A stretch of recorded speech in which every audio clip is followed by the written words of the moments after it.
तुम्ही आवाज हे उठवताय, त्याच्यामुळे तुम्ही त्यांच्या दृष्टीनं विलय ठरवताय.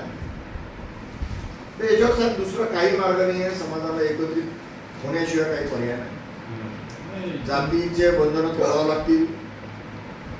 जात हे राष्ट्रविरोधी आहे, बाबासाहेब आंबेडकर म्हणतो, आणि आपण त्याला चिटकून आहोत. कोणीही आपली ते जातीचा इतका गर्व आलेला आहे प्रत्येकामध्ये आजकाल की कोणतीही जात स्वतःला कमी लेखायला तयार नाही. आणि जे जात स्वतः मागास आहे तो ते नाही विचार करत की माझ्यावर किती आहे, माझ्या घरी आहे ना, याच्यात त्याला समाधान आहे. समस्या आहे. गुलामीचा आनंद आहे त्याला. ते महिला उचलणारे म्हणता हम क्षत्रिय ते नोशन आहे, ते माइंडसेट आहे. माइंडसेट आहे. आता जन्म घेणे तुमच्या माझ्या हाती नाहीच आहे ना. मग जिथे आपण जन्म घेतला ते म्हणजे पक्की गुलामी झाली ना. त्यांनी त्या XYZ समजा समाई कामगार लोकांच्या जातीत जन्म घेतला, मग तो किती टॅलेंटेड असला नाही, तू तुझ्या जातीचा धंदाच केला पाहिजे.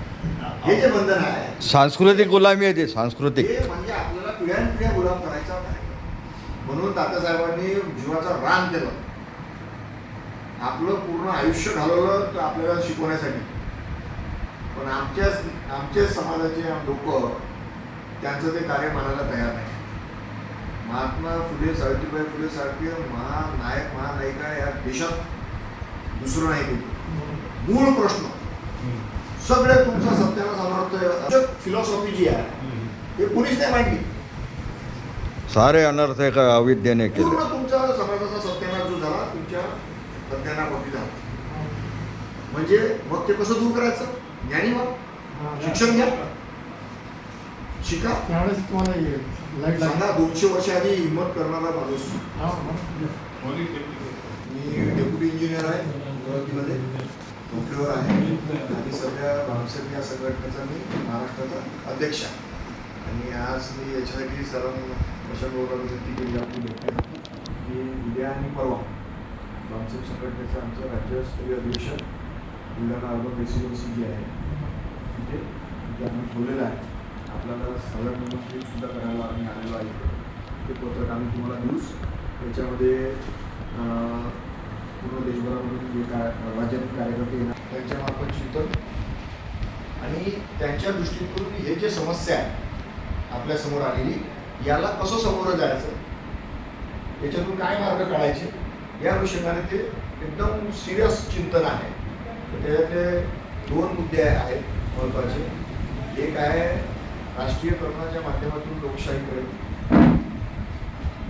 म्हणजे जे राष्ट्रीय लेवलला जे खाजगीकरणाची जी प्रोसेस सुरू आहे, खाजगीकरण म्हणजे आपले पूर्ण संविधान अधिकार नाकारणे असा एक सरळ त्याचा अर्थ आहे.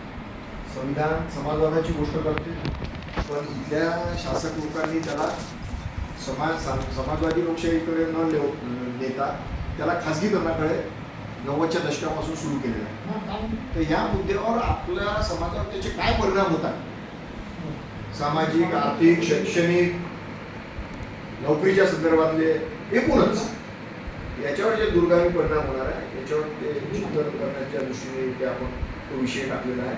आणि दुसरा अत्यंत महत्त्वाचा मुद्दा याच्या पहिले आम्ही बोलत होतो तो म्हणजे जातवार जनगणना, ज्याच्यामध्ये OBC समाजासोबत मोठ्या प्रमाणामध्ये गट कारस्थान मागच्या 60-70 वर्षापासून होत आहे.